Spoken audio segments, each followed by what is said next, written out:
saya Muhammad Syahdi Zulirfan.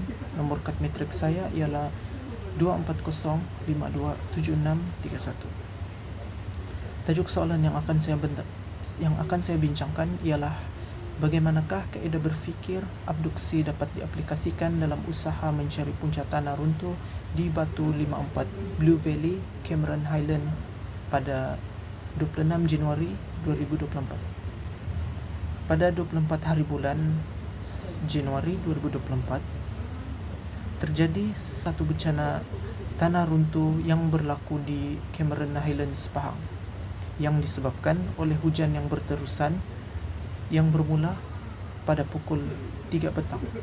Selain itu, kejadian itu juga telah merenggut sebanyak 5 nyawa yang merupakan warga negara Myanmar. Isi saya yang pertama ialah penyelidikan menyeluruh. Penyelidikan menyeluruh iaitu mengintegrasikan pelbagai aspek-aspek seperti cuaca, sains geologi, permukaan bumi, dan faktor manusia, yaitu aktiviti-aktiviti yang berkaitan dengan pembangunan.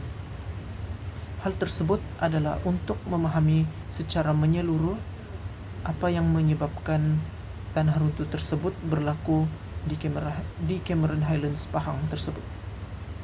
Seperti contoh, berdasarkan maklumat, hal tersebut adalah berpunca daripada hujan yang berterusan, dan selain itu juga terdapat penerokan haram yang dilakukan oleh segelintir masyarakat. Seterusnya, isi saya yang kedua ialah kesimpulan dan implikasi.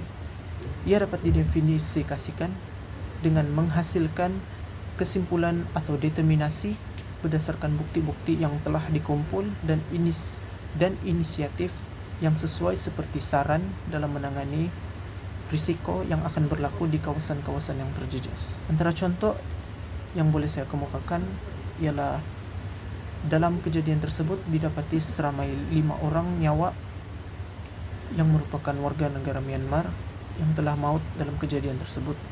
Dan implikasi yang dapat saya sertakan ialah memastikan aktiviti pembangunan dapat dijalankan secara terancang oleh pihak yang bertanggung jawab. Sekian, itu saja yang dapat saya kemukakan. Terima kasih. Salam sejahtera, saya R. Andrew, pelajar semester 1. Nomor matriks MS 240527638. Dan pada saat ini saya akan membincangkan soalan pertama, yaitu bagaimanakah kaedah berpikir abduksi dapat diaplikasikan dalam mencari punca tanah runtuh di Cameron Highland pada 26 Januari 2024. Sememangnya pada saat ini tanah runtuh adalah menjadi salah satu faktor bencana alam yang memberikan impak kepada masyarakat sekeliling, terutamanya pengguna jalan raya. Dan apakah penyebab utama berlakunya tanah runtuh ini adalah disebabkan oleh hujan yang berterusan ataupun hujan lebat? Hujan lebat adalah menjadi salah satu sebab berlakunya tanah runtuh. Air dan juga tanah menjadi satu dan menjadi tanah tepung, dan ia akan menyebabkan hilangnya kekuatan dan kestabilan pada tanah, dan pada akhirnya menyebabkan tanah runtuh. Faktor kedua adalah kecerunan lereng bukit yang terlalu curam. Lereng yang terlalu curam lebih mudah runtuh, terutamanya jika berlakunya penggalian tanah di kaki bukit.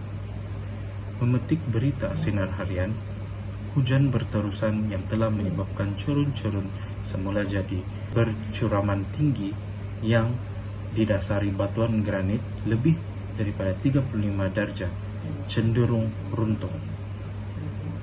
Dan itu saja yang saya boleh kongsikan pada soalan pertama. Sekian, terima kasih. Assalamualaikum dan salam sejahtera. Saya Nakai Hakim bin Sazali dan saya ingin membentang jawaban saya untuk lesson checkpoint topik 3. Soalan yang saya diberi tugas untuk menjawab adalah soalan 1, yaitu bagaimana kaidah berpikir abduksi dapat diaplikasikan dalam usaha mencari punca tanah runtuh di Batu 54 Blue Valley, Cameron Highland pada 26 Januari 2024. Dalam konteks soalan kita ini, berpikir abduksi dapat diaplikasikan dengan cara berikut. Yang pertama adalah pengumpulan data. Pengumpulan data adalah proses pertama di mana kita akan mengumpulkan data ataupun fakta yang relevan. Ini termasuk maklumat tentang cuaca pada hari kejadian, jenis tanah dan batuan di kawasan tersebut, sejarah tanah runtuh di kawasan tersebut, dan sebarang aktiviti manusia seperti pembangunan, pembinaan, ataupun aktiviti penebangan hutan yang mungkin berlaku di kawasan tersebut.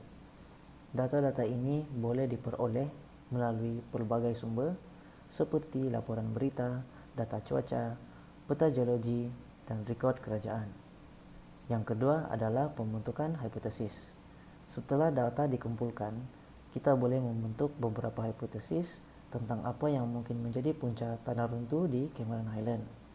Misalnya, jika cuaca pada hari itu sangat buruk dan hujan lebat, maka cuaca mungkin menjadi punca tanah runtuh berlaku di Cameron Highland. Atau jika terdapat banyak pembinaan baru di lereng bukit, maka aktiviti manusia mungkin menjadi faktor penyumbang tanah runtuh di Cameron Highland. Seterusnya adalah pemeriksaan hipotesis. Setiap hipotesis kemudian diperiksa berdasarkan bukti yang ada. Misalnya, jika cuaca buruk adalah hipotesis, kita boleh memeriksa data cuaca pada hari kejadian itu untuk melihat jika hujan lebat benar-benar berlaku dan menyumbang kepada tanah runtuh terjadi di Cameron Highland. Ataupun jika pembinaan di lereng bukit adalah hipotesis kita akan memeriksa rekod pembinaan dan peraturan yang berkaitan di kawasan tersebut. Mungkin itu boleh menjadi punca dan menyumbang kepada tanah runtuh yang berlaku pada 26 Januari 2024. Dan yang terakhir adalah pemilihan penjelasan terbaik. Akhirnya, hipotesis yang dapat menjelaskan fakta dan bukti yang lebih luas akan dipilih sebagai penjelasan terbaik atau punca sebenar tanah runtuh. Ini mungkin melibatkan beberapa faktor dan bukan hanya satu. Sekian daripada pembentangan jawaban saya untuk lesson checkpoint topik 3.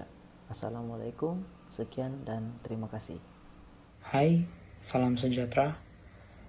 Saya Freddy Van George, pelajar semester 1, CAD Matrix MS 2405276644. Pada saat ini saya akan membincangkan soalan yang nomor 2, yaitu apakah pendekatan logik heuristik yang telah digunakan oleh kerajaan Malaysia dalam usaha untuk menghadapi bencana. Yang pertama adalah penggunaan teknologi dan sistem amaran awal. Kerajaan Malaysia telah memperkenalkan sistem amaran yang canggih seperti sistem pengawasan tsunami dan juga sistem ramalan cuaca, di mana sistem ini menggunakan teknologi sensor dan satelit untuk mengesan tanda-tanda awal bencana, sebagai contoh gempa bumi. Yang kedua adalah pembangunan infrastruktur tahan bencana. Kerajaan Malaysia telah memperkenalkan garis panduan mengenai penguatkuasaan standard bangunan. Kerajaan Malaysia telah menetapkan SOP ataupun Standard Operation Procedure dalam pembinaan bangunan yang tahan gempa dan banjir melalui penguatkuasaan undang-undang dan juga peraturan bangunan. Sampai sini sahaja, sekian dan terima kasih. Sejahtera, saya Jetrisia Erika Saibun, nomor CAD Matrix MS 2405276646. Soalan yang saya dapat, apakah pendekatan logik heuristik kerajaan Malaysia dalam menghadapi bencana? Jawaban saya, kerajaan Malaysia menggunakan beberapa pendekatan logik heuristik dalam usaha untuk menghadapi bencana. Pendekatan-pendekatan ini termasuk pendekatan berasaskan komuniti.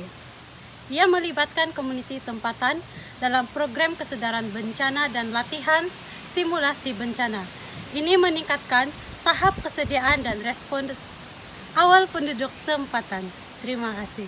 Assalamualaikum dan salam sejahtera. Nama saya Risma binti Kiraman, pelajar semester 1 MS 240527706. Saya ingin menerangkan apakah langkah-langkah logik heuristik yang digunakan oleh Kerajaan Malaysia dalam usaha menangani bencana.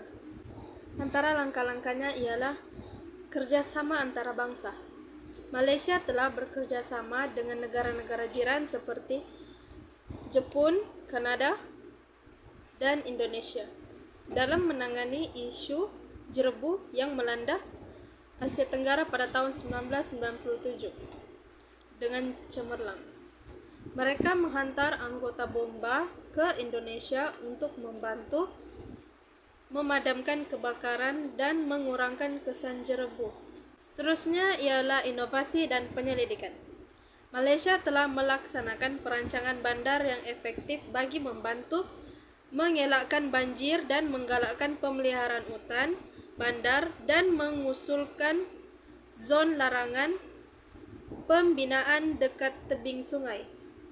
Hal ini dapat membantu tanah menyerap lebihan air hujan dan juga mengurangkan risiko banjir. Kesimpulannya, langkah-langkah yang telah dilaksanakan oleh pihak kerajaan dapat mengurangkan sekaligus membantu dalam menangani bencana yang berlaku di Malaysia. Itu sahaja daripada kami. Sekian, terima kasih.